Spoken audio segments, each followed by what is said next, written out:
Bonjour à tous. Nous voici réunis ce matin pour un culte extraordinaire.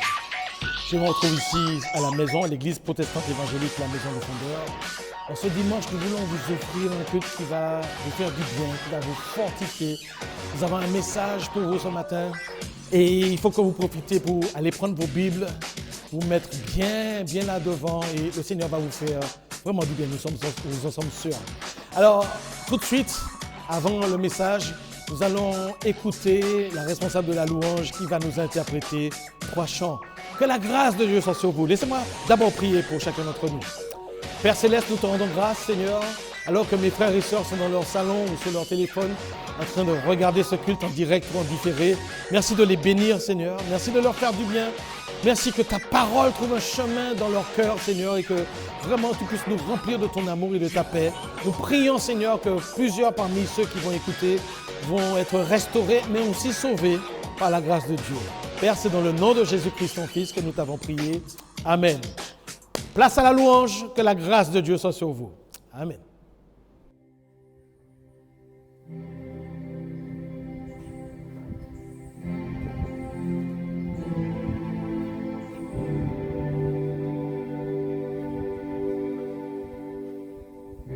Tu étais là dès la création, Fils unique du Dieu très haut. Le mystère de ta gloire révélé, en toi Christ, notre Seigneur.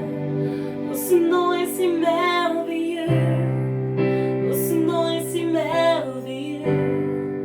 Le nom de Jésus-Christ, mon roi. Oh, ce nom est si merveilleux, sa beauté sans pareil. Oh, ce nom est si merveilleux, le nom de Jésus. Tu étais là dès la création, Fils unique du Dieu très haut.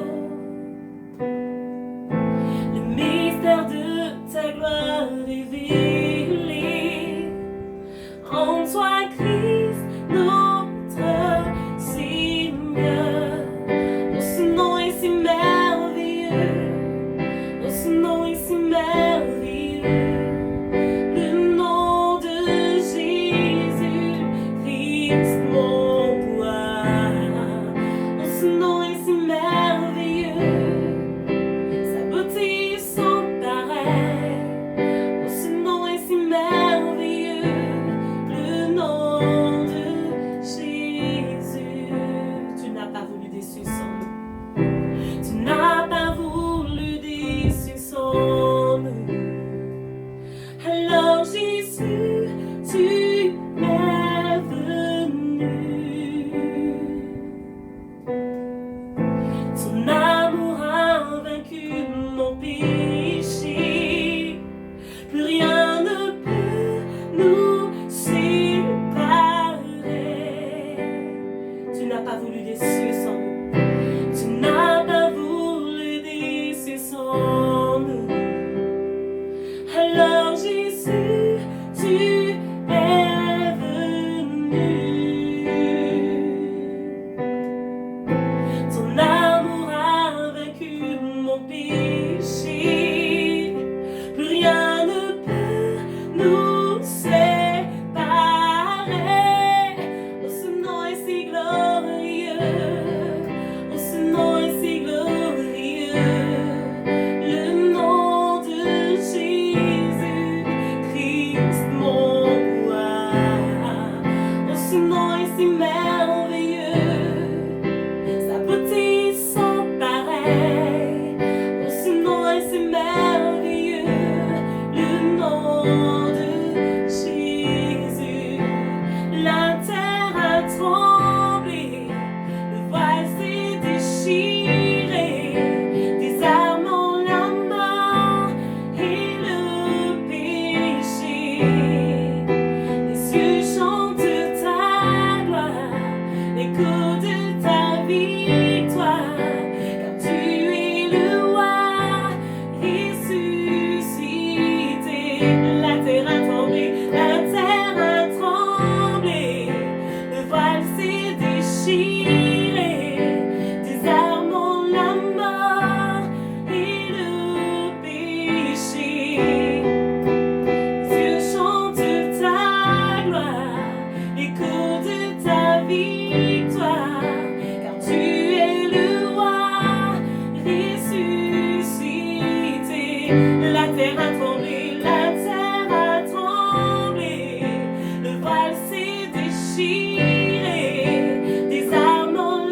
est victorieux, sa puissance est sans pareil. Oh, ce nom est victorieux, le nom de Jésus. Oh, ce nom est victorieux, ce nom est victorieux, le nom de Jésus-Christ, mon roi. Oh, ce nom est victorieux, sa puissance est sans pareil. Oh, ce nom est victorieux, le nom de Jésus. Oh, ce nom est victorieux, le nom de Jésus. Oh, ce nom est victorieux, le nom de Jésus. Oh, ce nom est victorieux, le nom de Jésus.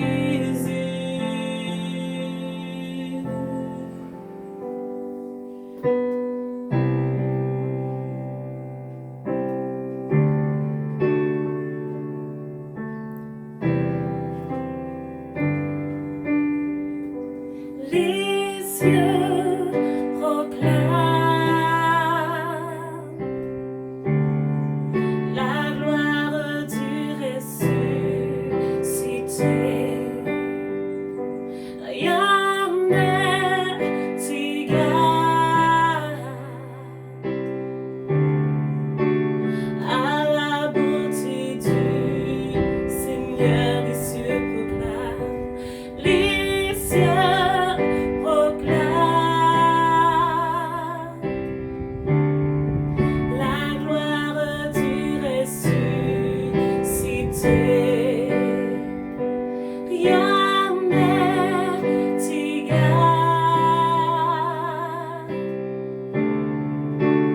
à la beauté du Seigneur. À jamais il sera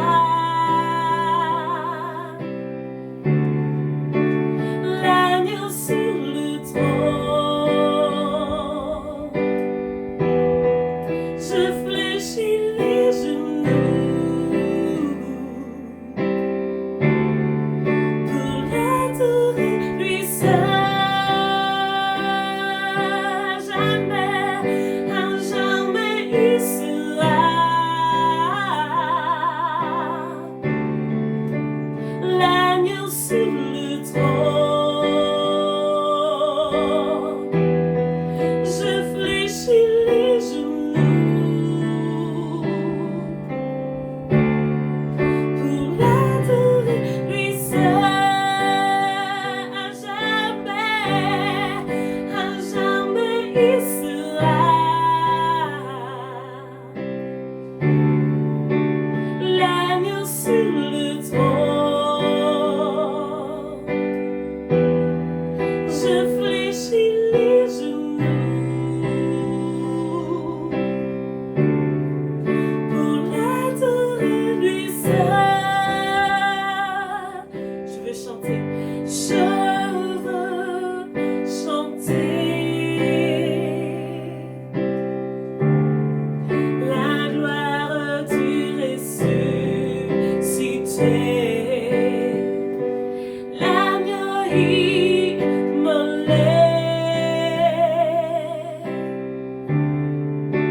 trône.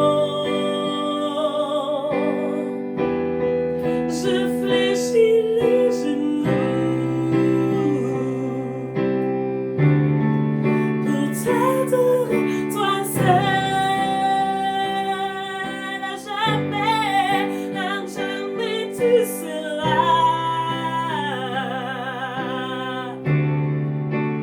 l'agneau sur le trône. Je fléchis les genoux pour t'adorer, toi seul.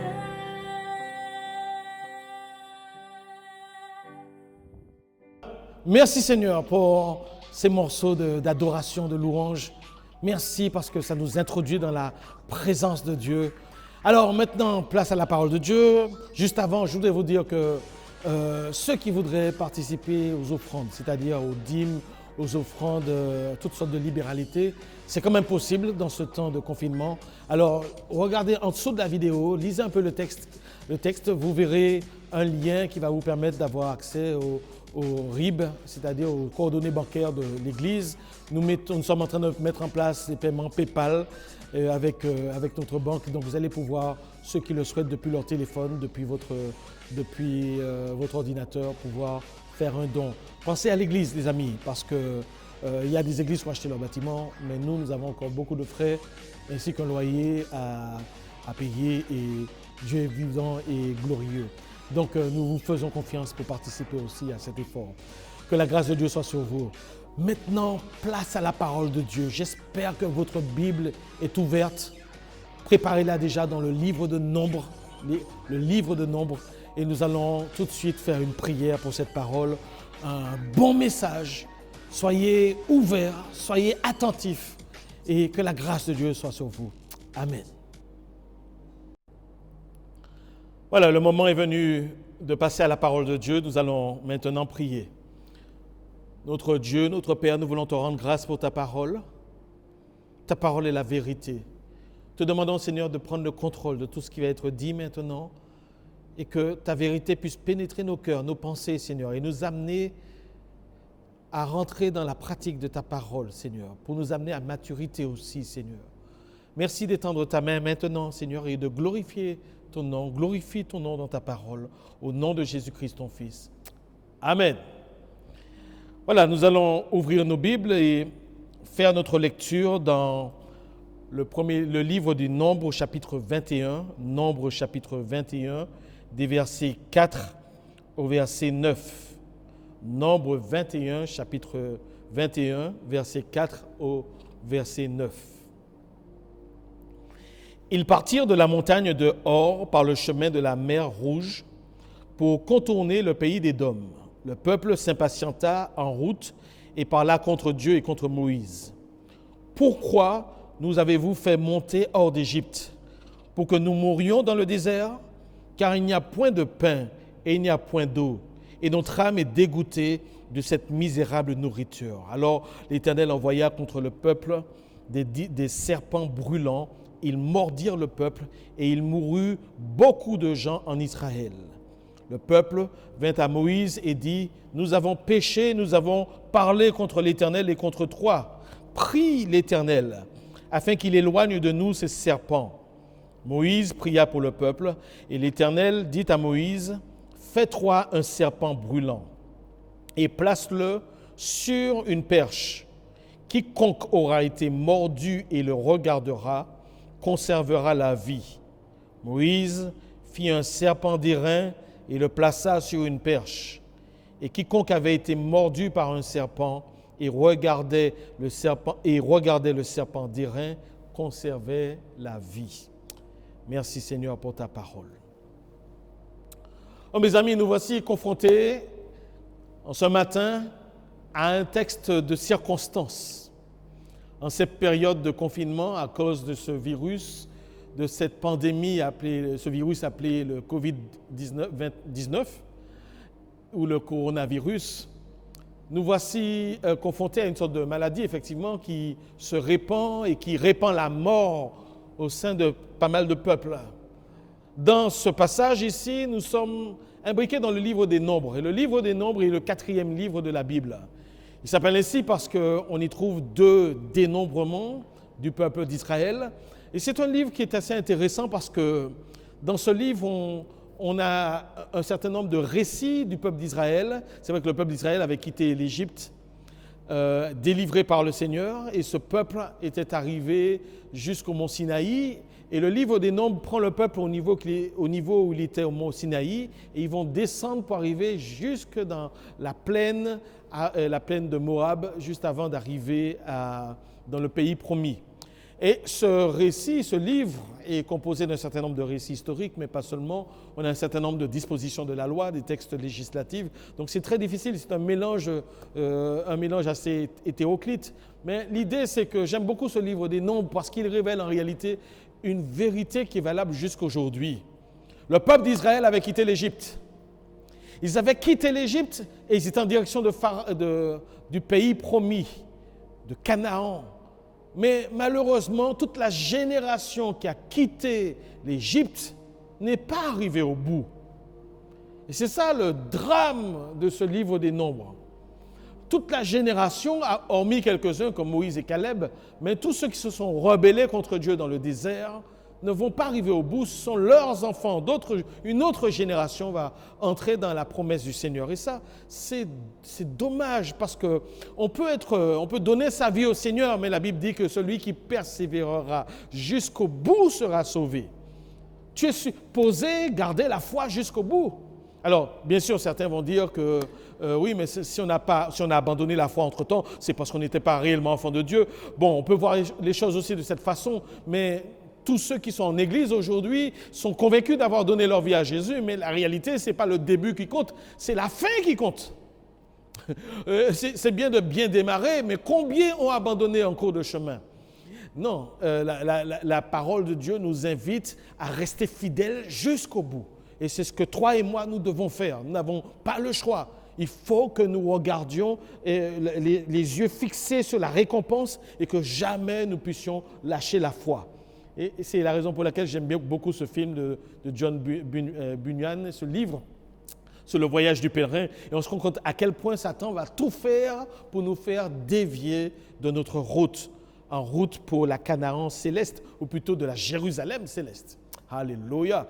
Et donc le livre des Nombres, c'est un souci sur ce plan, c'est qu'on réalise qu'il y a quelque chose qui peut nous empêcher d'entrer dans la promesse de Dieu dans nos vies. Et la réalité de cette entité, en fait, ça s'appelle la chair. C'est la chair. Cette tendance à obéir en fait au mal qui vit en nous, dans nos membres, cette loi de péché, et qui nous pousse à faire des choses et qui nous amène dans des convoitises et nous pousse à faire des choses qui sont contraires à la volonté de Dieu. Donc on a beau être sauvé, on a beau être passé par une nouvelle naissance, mais si notre esprit a été changé, ça ne suffit pas. Dieu veut que nous puissions amener notre âme à lui obéir, et être renouvelés dans notre intelligence, et apprendre à obéir au Seigneur, à obéir à la voix du Saint-Esprit. Et si nous sommes nés de nouveau, mais que nous ne suivons pas les voies du Seigneur, nous risquons de mal finir dans cette affaire.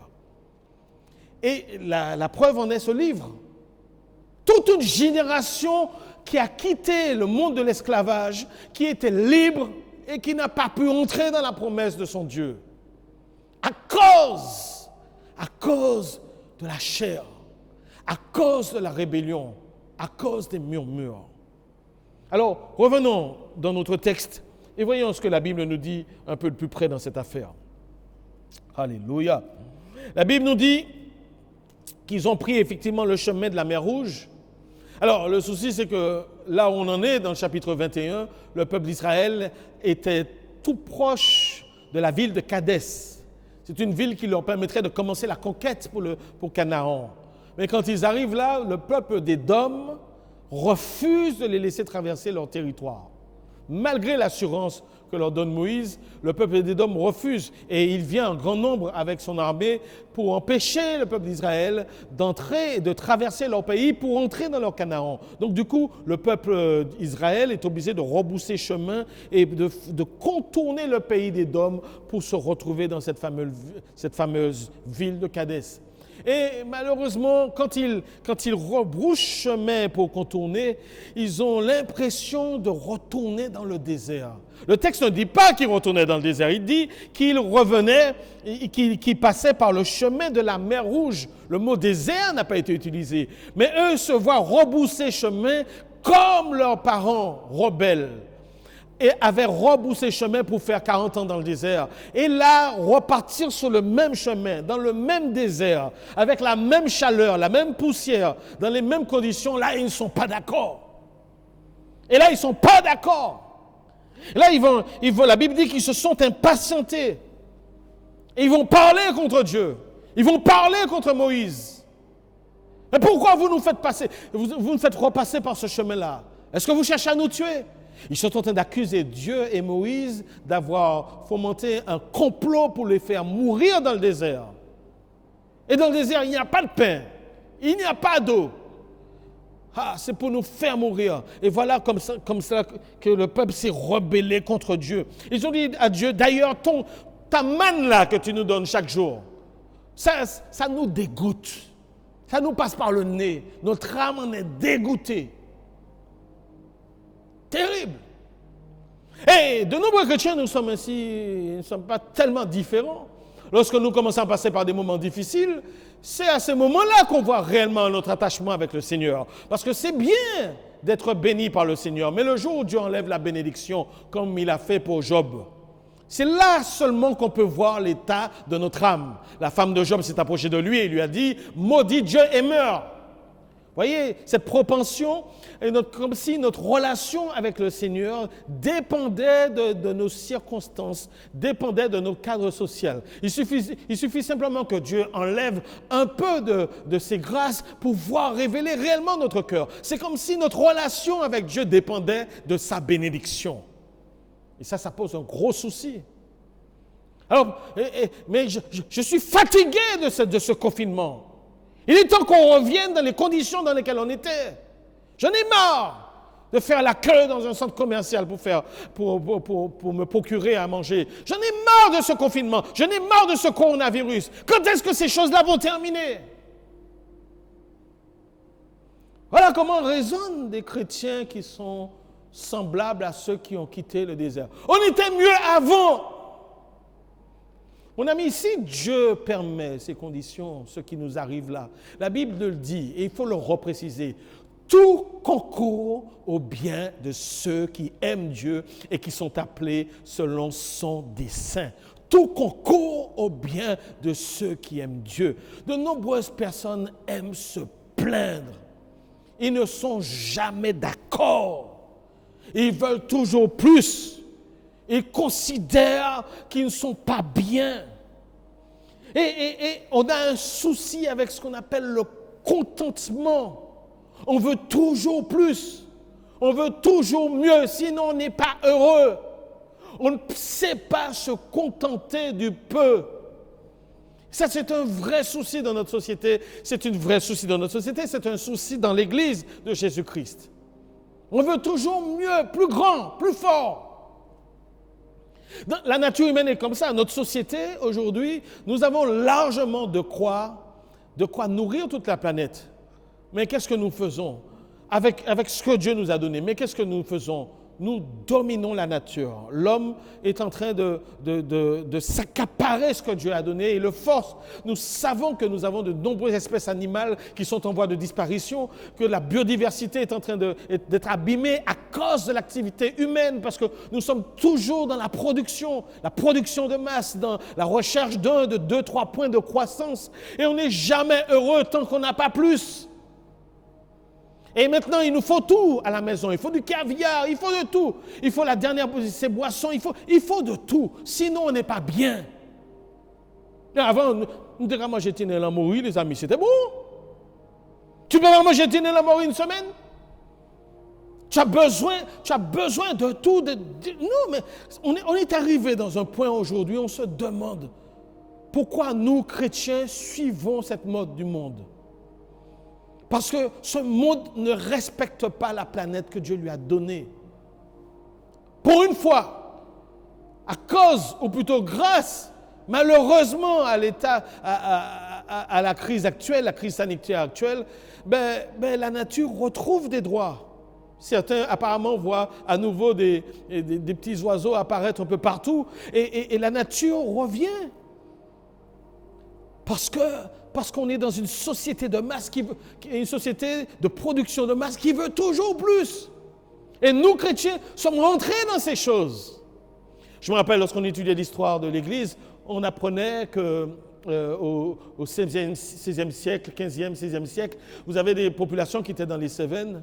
Et en France, qui étaient des huguenots, qu'on disait, c'était des calvinistes, en fait, c'était des protestants de première heure, mais qui vivaient dans les montagnes cachées parce qu'il y avait cette inquisition, et ils vivaient de façon très simple. Et en réalité, ces gens se sont enrichis parce qu'ils n'ont jamais dépensé tout leur argent dans toutes les fioritures qui existent dans le monde. Nous sommes chrétiens, nous voulons vivre tout ce que le monde vit. Mais la Bible dit que celui qui aime le monde est ennemi de Dieu. Nous ne sommes pas appelés à avoir le même style de vie que les gens du monde. Et je voudrais rappeler ici que dans notre texte, Dieu amenait son peuple dans un pays où coule le lait et le miel. C'est pas un pays de pauvreté, c'est un pays où coulait le lait et le miel. Donc, ces traversées dans le désert n'était pas quelque chose de définitif. Dieu avait quelque chose de bien meilleur pour eux, mais ils ne pouvaient pas attendre. Parce qu'on ne veut pas attendre, on veut tout de suite. Certains ont même dit qu'on mangeait mieux lorsque nous étions en Égypte. Ils préféraient être esclaves, se rendre esclaves pour pouvoir mieux manger. Et nous, aujourd'hui, nous pouvons être esclaves du travail, esclaves d'un certain nombre de choses pour être dans une situation apparemment meilleure, mais ce n'est pas la vérité, c'est un trompe-l'œil. Mes amis, il faut que nous puissions réfléchir quelques instants. Et je voudrais vous dire quelque chose. Moi, j'essaie de réfléchir sur ce texte. La Bible dit, le peuple s'est mis à s'impatienter, à murmurer. Mais comment ça se passe au sein d'un peuple? Est-ce que d'un coup, tout le monde s'est mis à s'impatienter? Je n'y crois pas. Il y a toujours des datants. Il y a toujours des fils de Corée. Il y a toujours des personnes qui allument la brèche au sein du peuple et qui vont multiplier un esprit de peur, un esprit de contestation, un esprit de scandale, un esprit de crainte, un esprit... Et il y a toujours quelques-uns qui allument la brèche. La mèche plutôt. Et je veux dire que Jésus dit que de toute façon, il est nécessaire que des scandales arrivent. Mais malheur à celui par lequel le scandale arrive. Il y a toujours des personnes pour critiquer les pasteurs dans les églises. Il y a toujours des personnes qui ne sont jamais contentes de ce qui se passe. Il y a toujours des personnes qui sont prêtes à critiquer. Nous sommes dans une situation à l'époque là où on n'est pas tellement différent de ce que nous vivons aujourd'hui. Pourquoi? Parce qu'il y a une crise sanitaire, des gens sont en train de mourir, les serpents venimeux sont en train de les mordre, et il y a une crise spirituelle parce que des personnes sont fâchées contre Dieu et qui ne prient pas. D'ailleurs, ils sont dans une position où ils ne peuvent pas administrer la circoncision ou bien qu'ils ne peuvent pas respecter le sabbat. Ils sont ni fêter la Pâque, celle qu'ils ont fêtée avant de partir d'Égypte.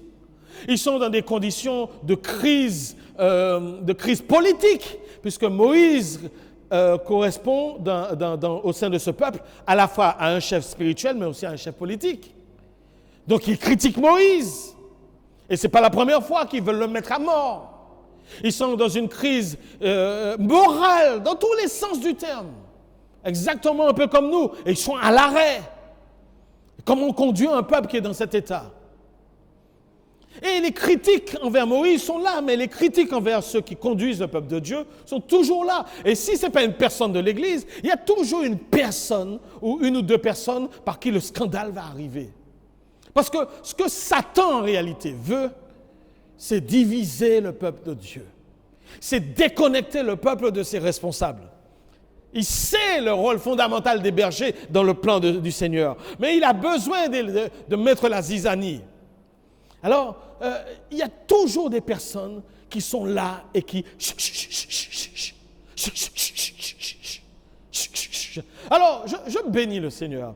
Et des fois, il y en a même sur Internet. Ils en ont fait leur ministère. Ce ne sont pas des ministères de construction, ce sont des ministères de destruction. Ce sont des gens qui passent leur temps à critiquer tout ce qui se fait. Mais je voudrais que vous puissiez réfléchir. Et je bénis le Seigneur. Parce que je bénis le Seigneur qu'il y a plein de chrétiens qui n'écoutent pas ce que disent la foule, mais il y a des chrétiens qui sont uniquement dirigés par le Saint-Esprit. Alléluia! Il n'y a pas seulement des chrétiens qui écoutent tout ce que dit l'environnement, il y a des chrétiens qui écoutent uniquement ce que dit le Saint-Esprit. Et même si l'ensemble veut aller dans une direction, eux ne sont là parce qu'ils suivent seulement la voix de Dieu.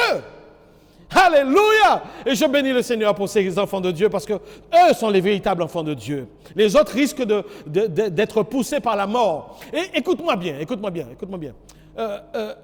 Il y a un moment donné, il faut bien comprendre que les responsables d'église ne sont pas des gens parfaits. Ce sont des gens qui font des erreurs comme toi et moi. Et l'idée, c'est que quand on est véritablement enfant de Dieu et qu'on voit un berger qui essaye d'amener un troupeau quelque part, si on est véritablement enfant de Dieu, on prie pour lui. Et on prie pour l'assemblée. Et on fait ce qu'il faut pour pouvoir essayer d'aider. Parce qu'on sait que la tâche est dure. Mais là, si on est au fond de la salle en train de lancer des flèches dans tous les sens, on fait le travail de qui? Écoutez-moi bien. Il y a des hommes de Dieu et des chrétiens qui sont dirigés par le Saint-Esprit. Mais ceux qui passent leur temps à murmurer, à dire tout ce qui ne va pas dans l'Église, ils fonctionnent aussi avec un esprit. Ils fonctionnent aussi avec un esprit. Et ce n'est pas l'esprit de Dieu, mais c'est l'esprit du diable. Il y a des chrétiens qui sont influencés par le diable. Et ce sont ces personnes qui amènent le scandale dans les églises, qui parlent sur des réseaux sociaux, mais qui parlent au téléphone pour blinder la tête de personnes de toutes sortes de paroles. Quand est-ce que tu vas commencer à apprendre à fortifier d'autres personnes avec la parole de Dieu? Alors, on n'a rien d'autre à dire. À essayer de voir tout ce qui ne va pas dans une église, tout ce qui ne va pas dans un pays. On passe notre temps à critiquer notre propre président de la République. On ne sait même pas à quel point la personne est en train de se battre pour essayer de permettre à son pays puisse s'en sortir. Et on tire dessus, tout de suite, prêt à faire des procès. Au lieu de prier pour que le Seigneur leur donne la sagesse et l'intelligence pour mieux gérer cette affaire. Mes amis, nous sommes comme ça, des rebelles. Et Dieu n'aime pas ça. Prie pour le président. Prie pour le premier ministre. Prie pour les responsables. Prie pour tous ceux qui sont dans l'action. Ça, c'est quelque chose de constructif. Et c'est très important. Moïse avait besoin de soutien. Il n'y avait pas grand monde. Mais il avait besoin de soutien. Heureusement qu'il y avait quand même un tout petit noyau. Et Dieu a entendu ces choses. Dieu a entendu ces paroles. La Bible ne nous dit pas dans quel état était Dieu, mais la Bible dit que Dieu a envoyé des serpents brûlants, des serpents venimeux contre ces gens et ils se mirent à mourir comme des petits pains. Vous savez, certains disent, mais ça ne ressemble pas trop au caractère de Dieu. Ça ne ressemble pas au caractère de Dieu. On t'a dit que Dieu était amour? Oui, c'est vrai. On a dit que Dieu était bon? Oui, c'est vrai. Mais est-ce qu'on t'a aussi dit que Dieu était juste? Et que dans sa justice, Dieu doit punir les délits?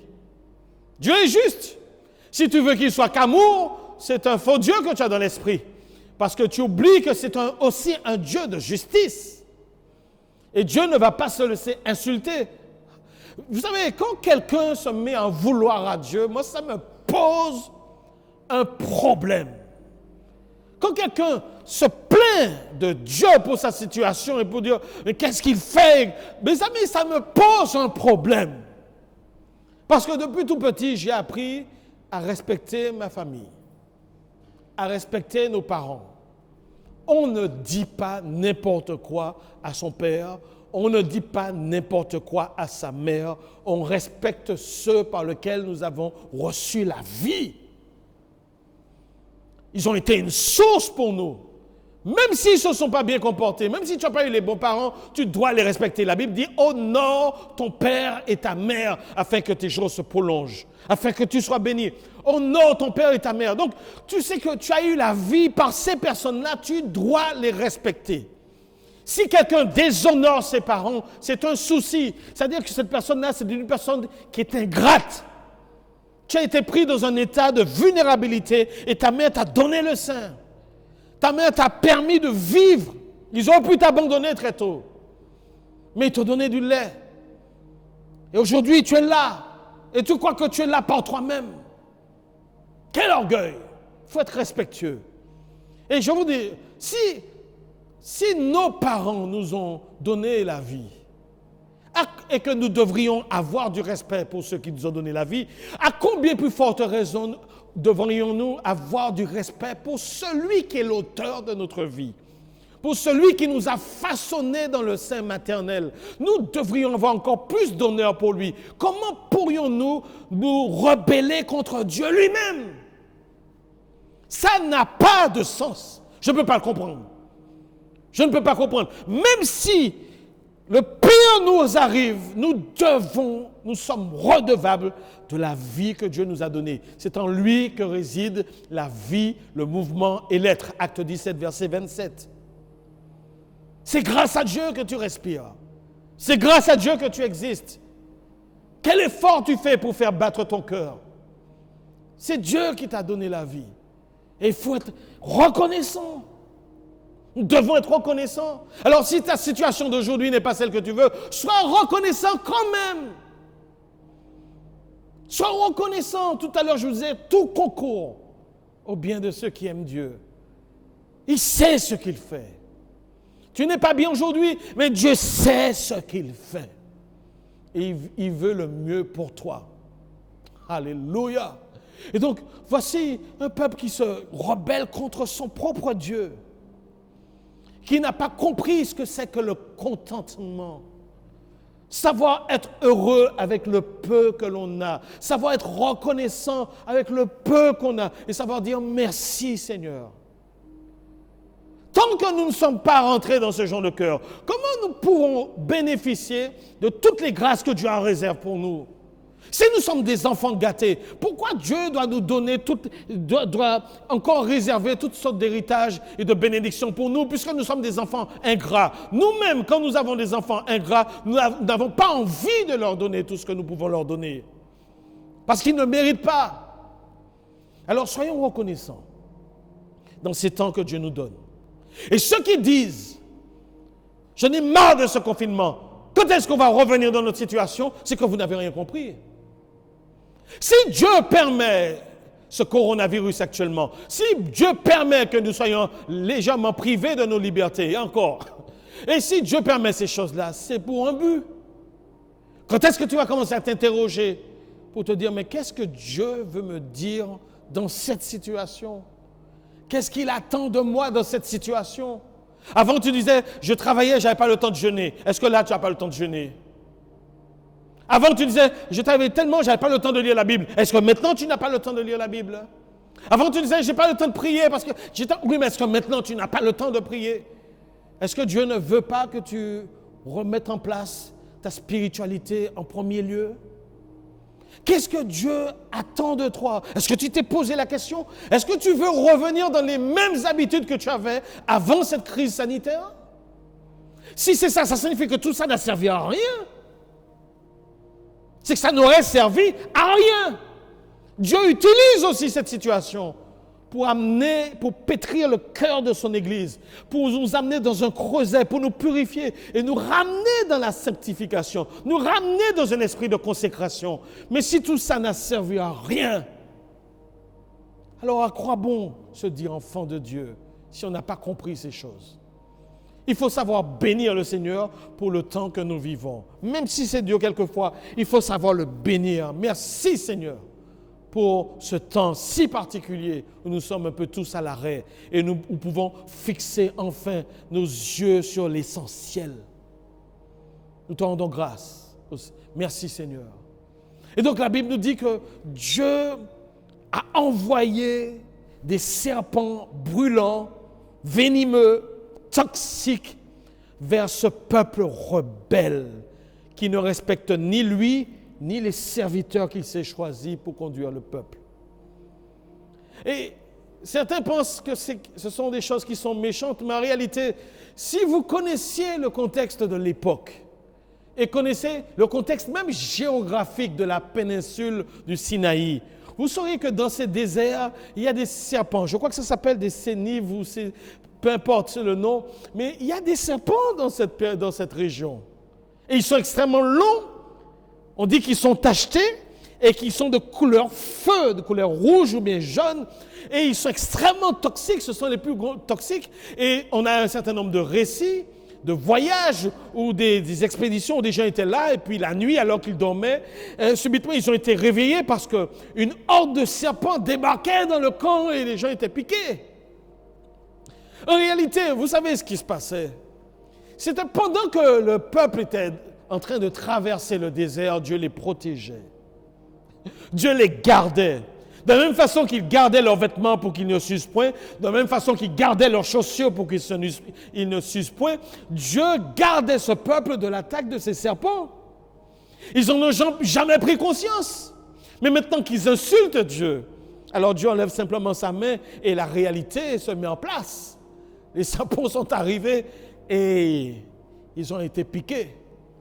Les morsures ont été terribles et un grand nombre sont morts. Et là, le peuple a commencé à crier. Mes amis, vous ne pouvez pas dire de telles choses à Dieu sans avoir de répercussions.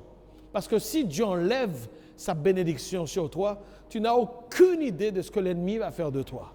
Ah! Ça, c'est quelque chose de terrible. Nous croyons que nous avons droit au bonheur. Mais tout dépend de Dieu. Nous croyons que nous avons droit à la protection. Mais viens insulter Dieu. Viens insulter Dieu et tu verras comment simplement si Dieu enlève sa main, comment tes ennemis vont s'abattre sur toi. Et sans protection, sans Dieu, nous n'irons pas très loin. Je peux vous assurer. Sans Dieu, Satan nous déchiquette. Sans Dieu, ce monde va nous étouffer. Tu as besoin du Seigneur.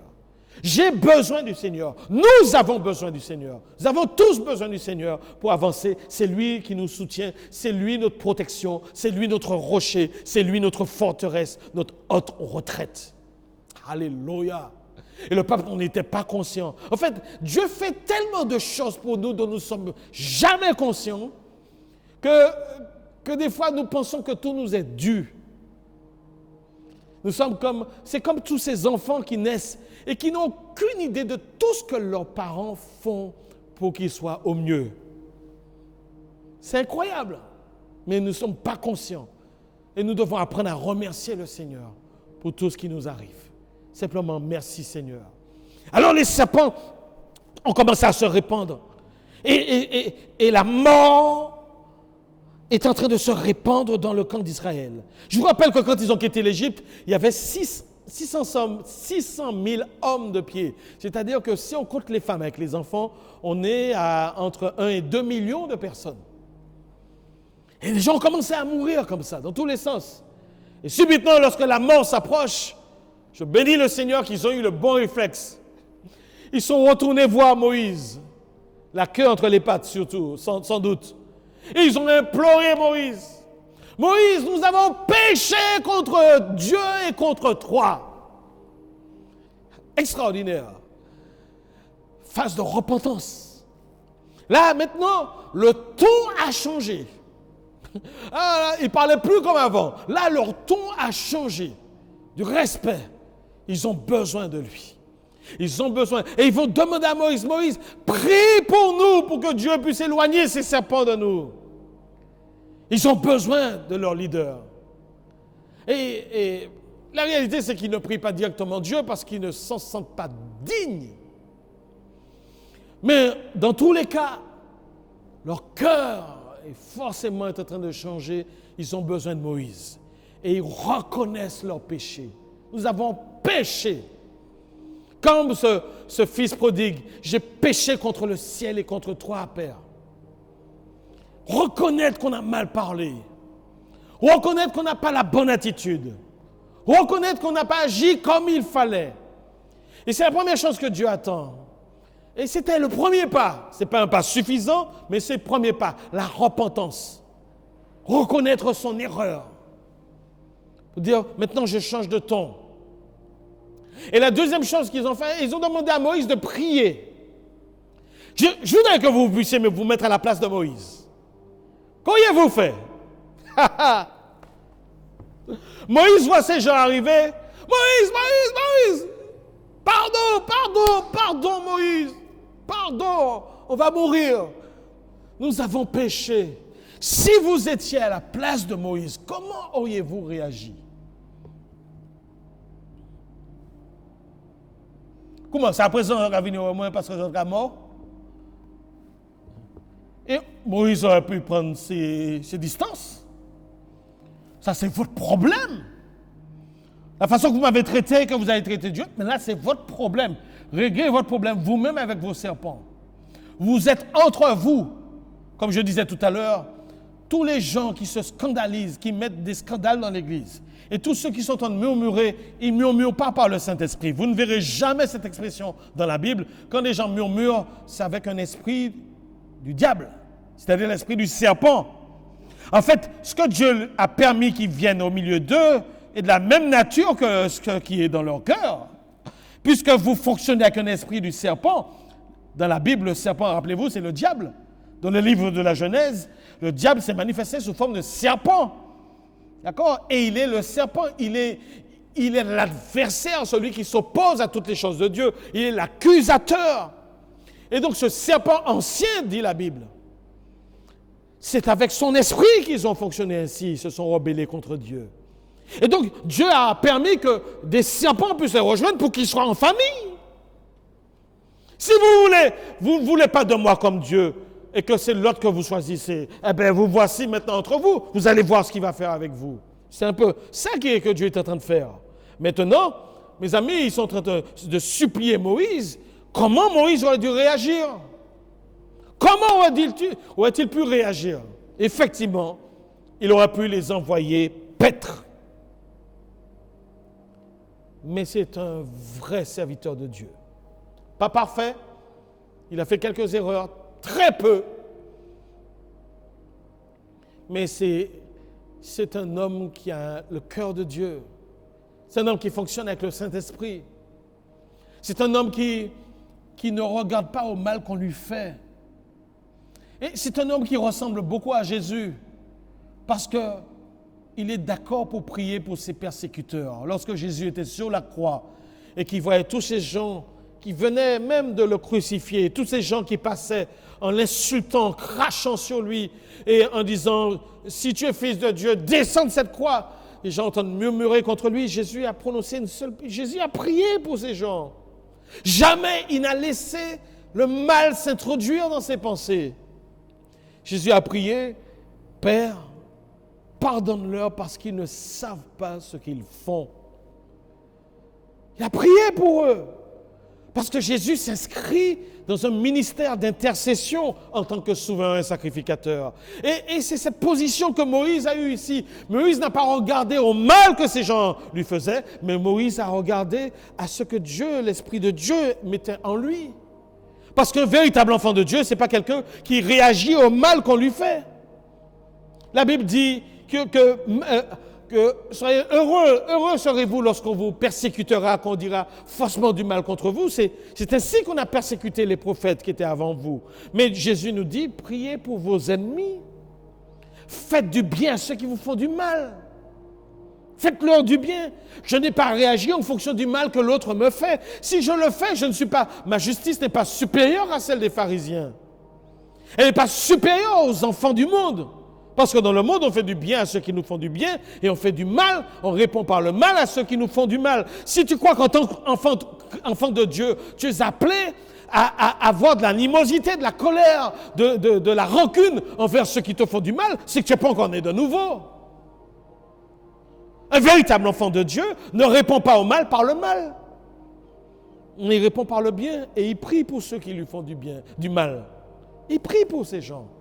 Parce qu'il sait, comme le dit l'apôtre Paul, que nous n'avons pas à lutter contre la chair et le sang, mais contre les esprits méchants dans les lieux célestes. Il y a des esprits qui animent des gens. Et on s'y fait la distinction. Parce que Dieu ne veut pas que le méchant périsse, mais qu'il se repente. Et Moïse voit cette phrase se manifester sous ses yeux, et son cœur est rempli de miséricorde, comme le cœur de Dieu est rempli de miséricorde. Donc Moïse accepte de prier Dieu pour eux. Extraordinaire. Et je bénis le Seigneur que Dieu entend cette prière et que Dieu répond tout de suite à la prière. Il dit à Moïse, Moïse, prends une perche, prends aussi un serpent, fabrique-toi un serpent d'airain, c'est-à-dire un serpent en laiton ou en cuivre, et accroche ce serpent sur cette perche et fais monter cette perche. Toute personne qui a été mordue et qui regarde ce serpent conservera la vie, sera guéri. Dieu donne une solution. Alors je voudrais vous faire réfléchir quand même parce que ici, la solution n'est pas exactement ce que le peuple demandait. Le peuple demandait que Dieu éloigne les serpents. Mais déjà, faisons attention, déjà Dieu accepte d'exaucer cette prière. Il faut déjà comprendre ça, c'est déjà beaucoup. Ils avaient péché contre Moïse et contre Dieu. Et Dieu a vu leur cœur qui s'est repenti vers Moïse. Et Dieu est d'accord pour exaucer leur prière. C'est déjà beaucoup. Et si Dieu ne répond pas directement à leur prière telle qu'elle, c'est parce que Dieu veut les faire intervenir dans leur guérison. Parce que la repentance ne suffit pas. Il faut, pour être sauvé en Christ, il faut que la foi soit associée à la repentance. La foi dans le Sauveur. Dans la Bible, dans Jean chapitre 3, Jésus a dit à Nicodème que de même, je vais vous prendre la phrase exacte parce que je veux garder chaque mot de cette phrase. Jean chapitre 3, évangile de Jean chapitre 3 nous dit, il me semble que c'est le verset 15, il est écrit, Alléluia, Jean chapitre 3,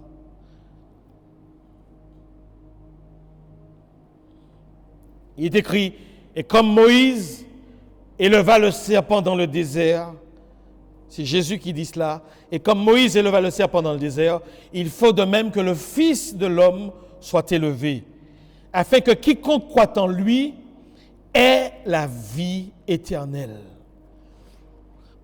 Alléluia.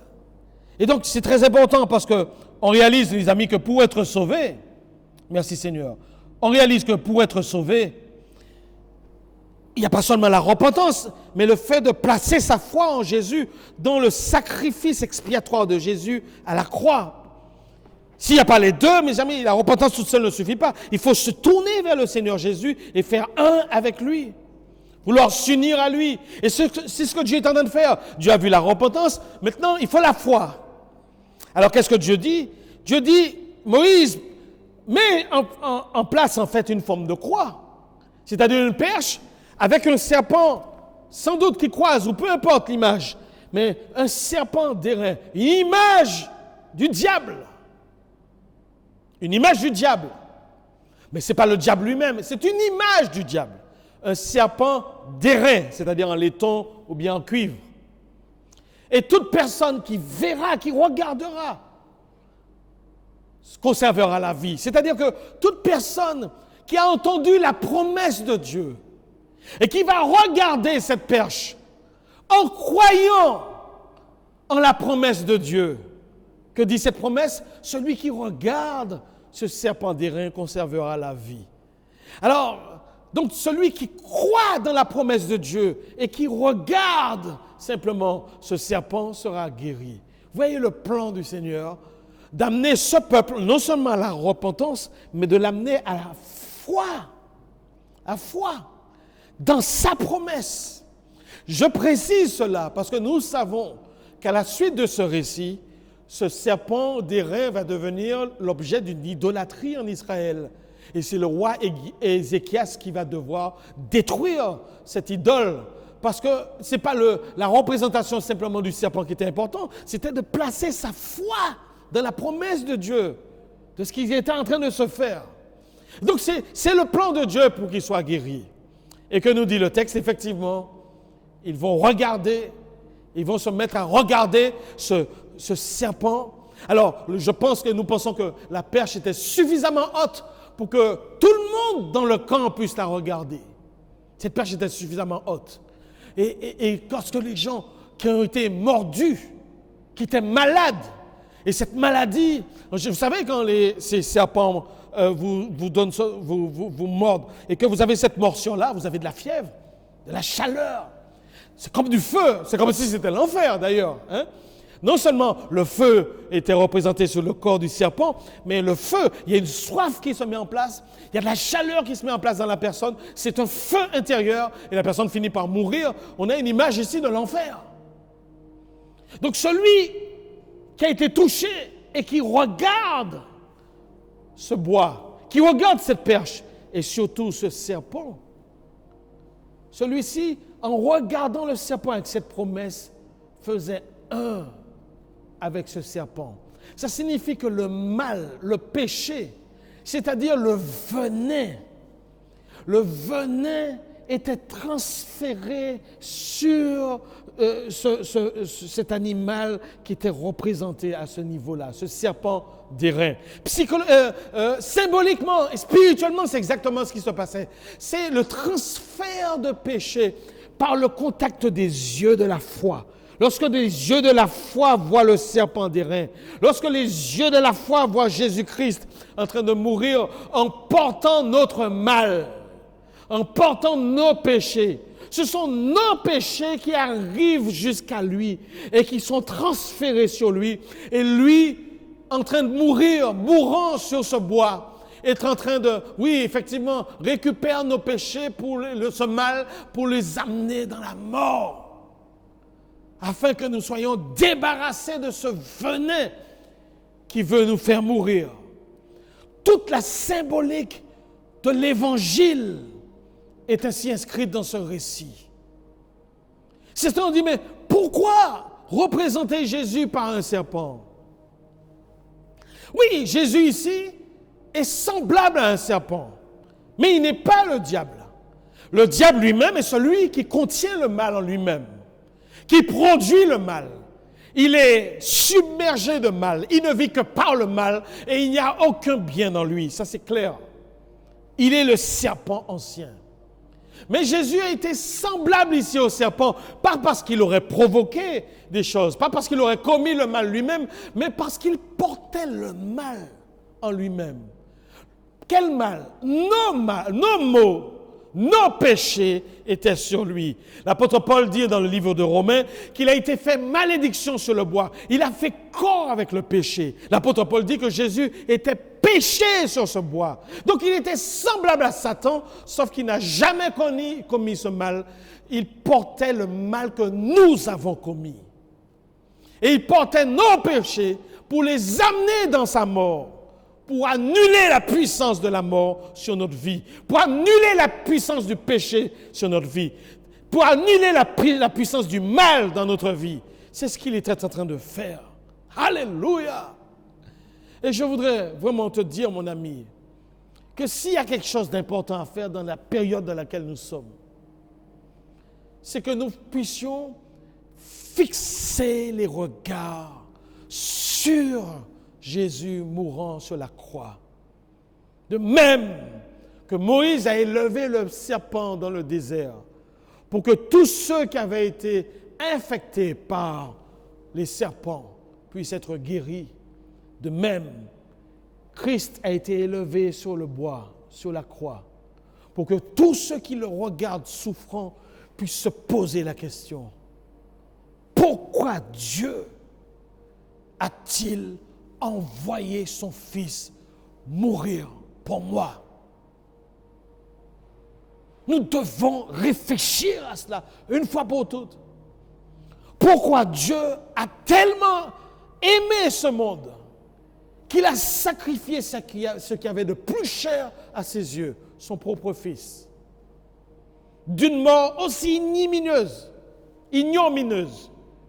sur la croix, pour que nous soyons guéris du venin du péché, le péché lui-même qui vient d'une morsure du diable, le serpent ancien depuis le jardin d'Éden.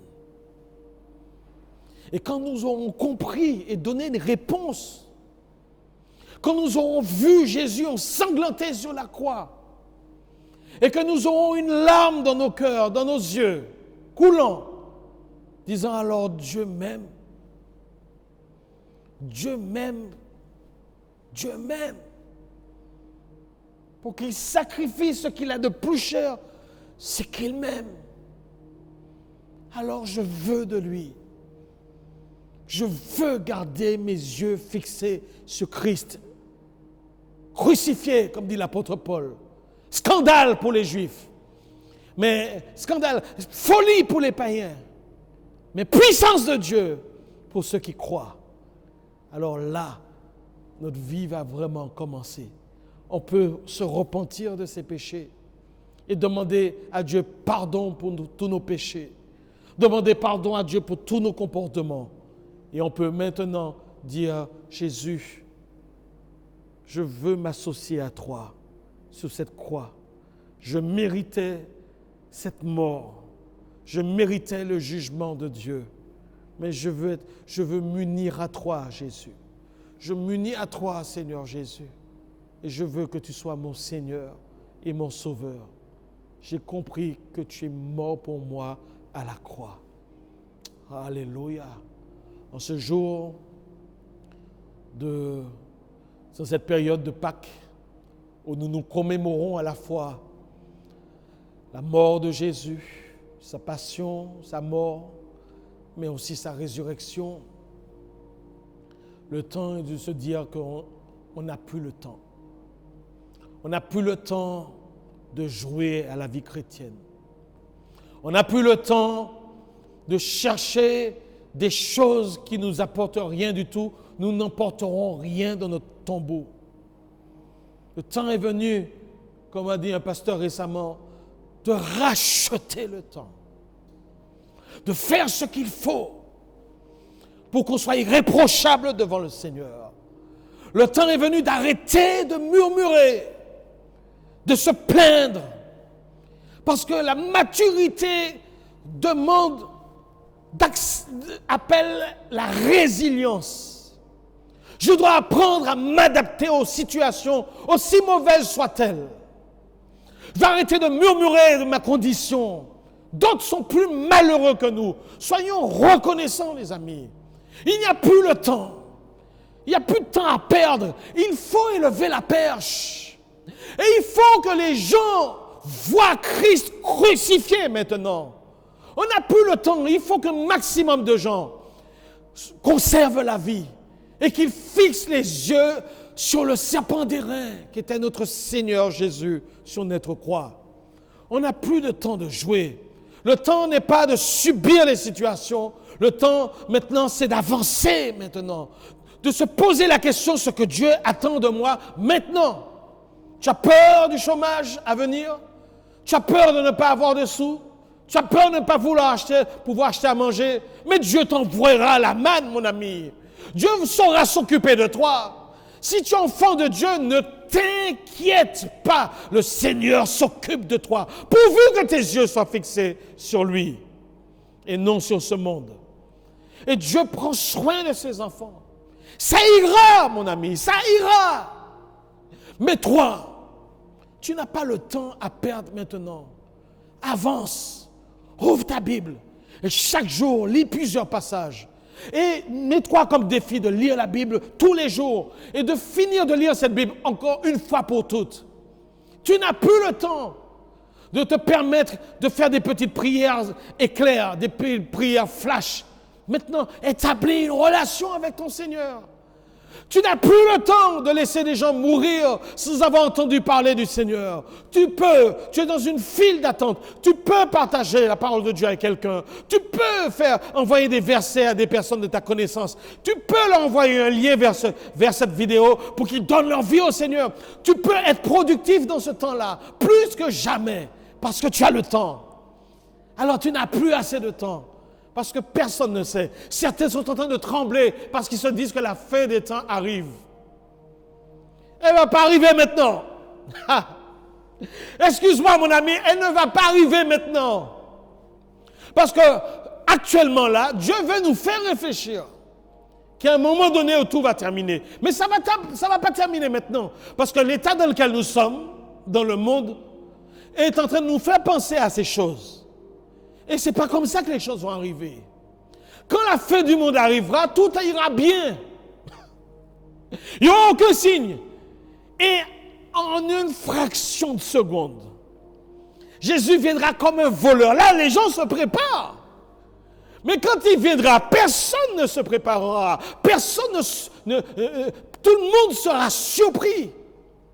Au son d'un archange, au son de la trompette, en un clin d'œil, alors que personne ne s'y attendra, Jésus va survenir et aspirer son Église vers le haut. Alors, écoute-moi bien, tu as encore du temps pour rattraper tout le temps que tu as perdu. Mets-toi au travail. Et surtout, si tu n'as pas encore donné ta vie au Seigneur Jésus, donne-la maintenant. Nous allons faire une prière, si tu es d'accord. Je voudrais remonter, faire une prière pour que Dieu t'accorde cette grâce à ton tour. Père Céleste, je te rends grâce, Seigneur, pour mon frère, ma sœur, qui vient d'entendre ce message. Et ma prière, c'est que tu accordes à chacun le don de la repentance, le don de la foi, pour saisir le salut que tu offres en Jésus-Christ. Je te demande de répéter maintenant cette prière avec moi. Père Céleste, je te demande sincèrement pardon pour tous mes péchés. Je confesse que j'ai péché contre toi et contre le ciel. Aujourd'hui, je réclame ton pardon, Père. Je crois que tu nous as donné une solution pour que nous ne puissions pas périr en enfer et subir la juste condamnation que nous méritons. Je crois que tu as envoyé ton Fils Jésus-Christ. Il est venu sur terre. Il est mort sur la croix. Et il a porté sur cette croix tous les péchés des hommes afin de les amener à la mort. Il a subi à notre place le châtiment que nous méritions. Il en est mort. Mais le troisième jour, tu l'as ressuscité des morts. Il vit à jamais.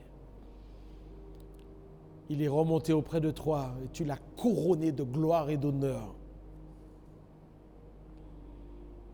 Je veux de Jésus seul comme Sauveur, comme Seigneur. Jésus, je te donne mon cœur. Je te donne ma vie. Prends le contrôle de toute mon existence. Que je sois uni à toi et que tu sois uni à moi. Je veux vivre une vie qui plaise à Dieu en délaissant tout ce que je fais de mal. Père, j'ai prié ce matin au nom de Jésus-Christ, ton Fils. Amen.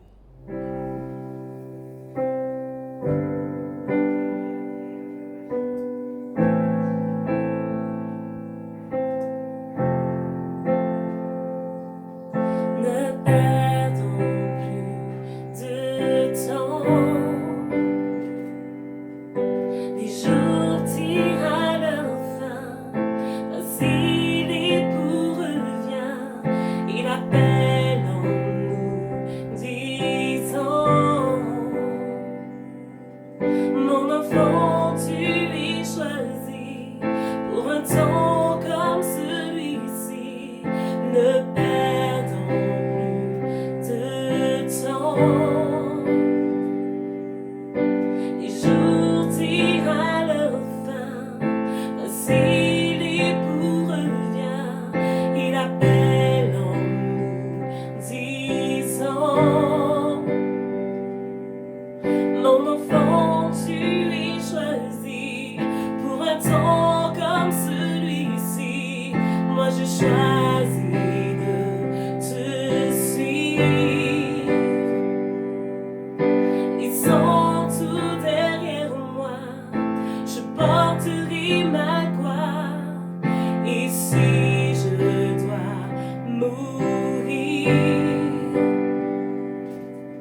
En toi j'aurai la vie. Oh Seigneur, voilà mon cri.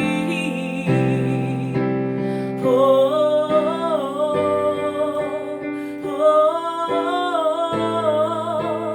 oh,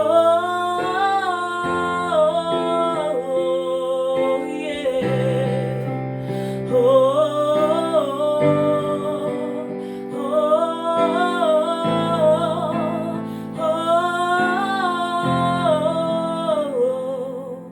ne perdons plus de temps. Les jours tirent à leur fin. Voici l'époux revient. Il appelle en nous disant: mon enfant, tu es choisi pour un temps comme celui-ci. Je choisis de te suivre. Laissant tout derrière moi, je porterai ma croix. Et si je dois mourir, en toi j'aurai la vie. Oh Seigneur, voilà mon cri. Oh, oh, oh, oh, yeah. Oh,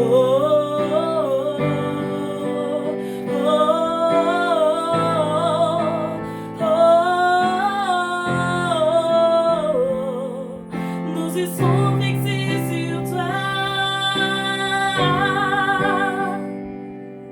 Nos yeux sont fixés sur toi.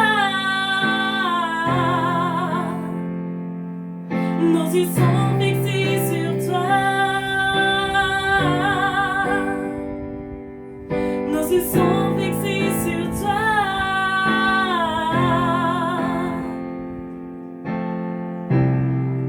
Fixés sur toi.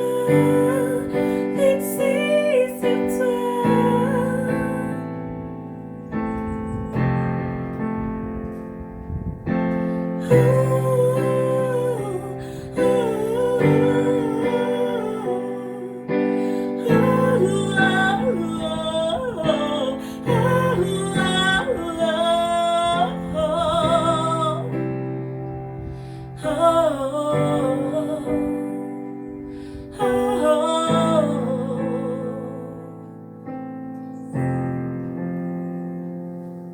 Ne perdons plus de temps.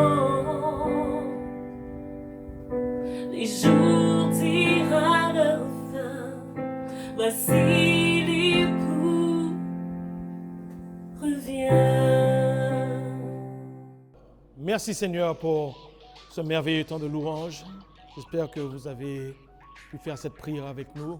Alors afin de vous fortifier, nous avons sur notre chaîne YouTube un certain nombre d'études bibliques qui ont démarré. Il y en a 2 qui vont être ajoutées ce mardi dans la journée et ainsi que jeudi. Alors nous ne le ferons pas en direct, mais surveillez votre YouTube, vous allez pouvoir consommer cette nourriture céleste. Nous rendons grâce au Seigneur et bien sûr nous nous retrouvons dimanche prochain à 9h. Que la grâce de Dieu soit sur vous. Je voudrais vraiment nous renvoyer, vous êtes dans votre maison, mais moi je suis quand même à l'église, nous renvoyer, moi et l'équipe, et nous tous dans la prière. Notre Dieu, notre roi, nous te rendons grâce, Seigneur, pour ce dimanche. Te remercions, Seigneur, pour ta parole. Te remercions pour cette louange qui est montée vers toi.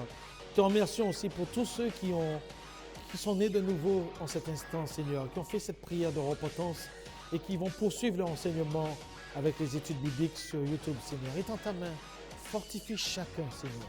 Fais-nous voir ta gloire. Et Seigneur, merci de nous accorder une semaine extraordinaire, Seigneur, que nous puissions entrer dans la réalisation de tout ce que nous avons entendu. Père, c'est dans le nom de Jésus-Christ, ton Fils, que nous t'avons prié. Amen.